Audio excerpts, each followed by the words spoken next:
अस्सलाम वालेकुम जी भाजी, क्या हाल चाल है? ठीक ठाक से तबीयत। साडा चैनल का नाम गुज्जर टीवी। आरफ वाला नंबर 0355 72 353। पहले वैड बड़ी खूबसूरत ते विरला बड़िया वड्डिया वड्डिया मरले मरले दी जिन्हों कहते ने अज वो तुहानू दिखाने दे। देखो जी खूबसूरत पहलन वैड है, पहले सूए। ठीक है, मूँह किवें मूँह चौगी इनू टोरी है ते दुध देंदा किन्ना 12 लीटर जी। बखी क्यों पैना यार? वैड बेचनी ना बेच पर लाड़ ना बंदे दा पुत्र बन। ते मगर की होंदे बहु? है बच्चा जी जनाब वाली। हाँ बच्चा होंदे मगर। ठीक हो गया। किन्ने की दिन हो गया सूई नू?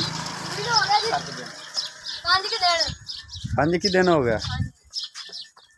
ते इन्दा मुल की है? भाई साहब 85। नहीं यार, कोई प्यार मोहब्बत कोई बंदा आ जाता लोरो आ जाता या फैसलाबाद दो उन्होंने किन्ने दी फाइनल फाइनल गल कर। 81 कर दांगे जी फाइनल। पक्की पीडी गल कर। होर भी कोई शफकत होगी तो नहीं? ना यार छोटी जी वैड है। हाँ देखो भाई बड़िया विरला बच्ची बड़ी बड़ी सील साऊ है जी। देखो माशाल्लाह जी 12 लीटर दुध दे और पिछे इनदे बच्चा है जी।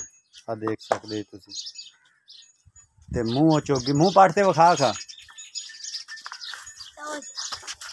मुँह चौगी है जी भाई।